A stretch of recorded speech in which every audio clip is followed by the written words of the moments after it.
राहुल जी, इस मुल्क ने, हिंदुस्तान ने गांधी जिसका नाम है उससे बड़े बड़े इम्तिहान लिए, बड़ी बड़ी कुर्बानियां ली हैं।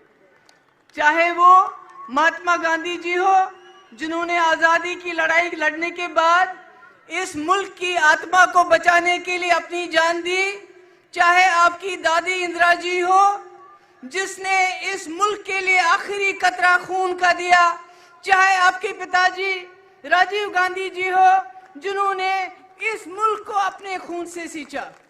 इसलिए आपके ऊपर ये जो भार है, ये जो जिम्मेदारी है, ये इसलिए आई है कि आपके नाम के पीछे गांधी नाम है, जिससे बीजेपी के लोग बहुत डरते हैं और आगे भी डरेंगे।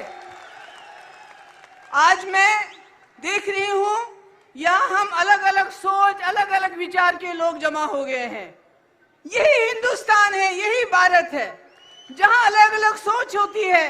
यही हमारे संविधान ने हमें इख्तियार दिया है, अधिकार दिया है कि हम सबको मिलजुल के रहने का। मगर आज मैं आपको एक संदेश देना चाहती हूं। इलेक्शन आने वाले हैं। संविधान का सबसे ताकतवर हथियार आपका वोट आपके हाथ में है।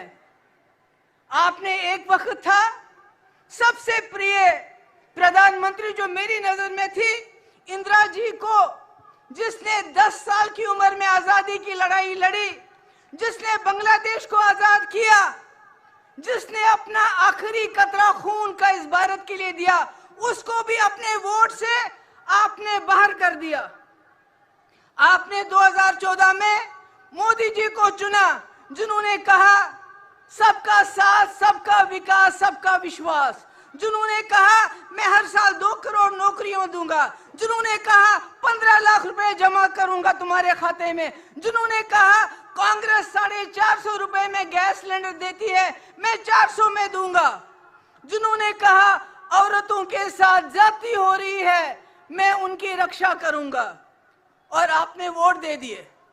मगर 2019 में उन्होंने कुछ भी ऐसा काम नहीं किया और पुलवामा के शहीदों के नाम वोट मांगे, उन शहीदों के नाम जिनके लिए सतपाल मलिक साहब कहते हैं कि उनको उनकी लापरवाही की वजह से शहीद होना पड़ा। आपने फिर वोट दिए, और आज 10 साल के बाद मोदी जी न 10 करोड़ नौकरियां, न 15 लाख जमा, न औरतों की सुरक्षा, न किसानों की डबल आयु, न एमएसपी, कुछ भी नहीं। मगर आप कहते हैं 400 पार।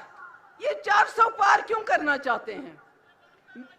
आप मेरी बात सुनिए, क्योंकि ये संविधान को बदलना चाहते हैं, आपके हाथ में से आपका वोट छीनना चाहते हैं, ताकि जिस वक्त आप लोग जाग जाओ, आप इनको बाहर करना चाहो, आपके वोट में वो ताकत नहीं रहेगी।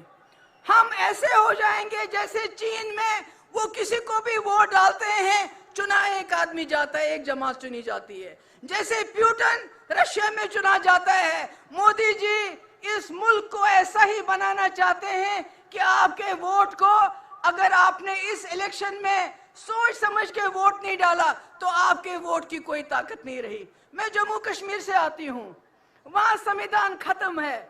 चाहे जम्मू हो, कश्मीर हो, लद्दाख हो, आप आते हैं टूरिस्ट बन के, देखते हैं सब ठीक है, कुछ ठीक नहीं है। आप ले चले जाइए, वहां हजारों के लोग सड़कों पे मिलेंगे, मगर कश्मीर में कोई सड़क पे नहीं आता है। अगर आता है उसको जेल में डालते हैं। खुदा के लिए जो हाल हमारा है वो हाल आपका भी हो जाएगा, अगर आप इस इलेक्शन में सोच समझ के वोट नहीं डालेंगे, संविधान को बचाने के लिए वोट नहीं डालेंगे, इंडिया अलायंस को सामने लाने के लिए वोट नहीं डालेंगे। राहुल जी की कुर्बानियां, इनके खानदान की, इनकी फैमिली की कुर्बानियां, अगर आप उनको बचाने के लिए वोट नहीं डालेंगे तो आप भी नहीं बचेंगे। मैं आप सबकी बहुत शुक्रगुजार हूं। मुझे बताया गया 5 मिनट में बात खत्म करनी है।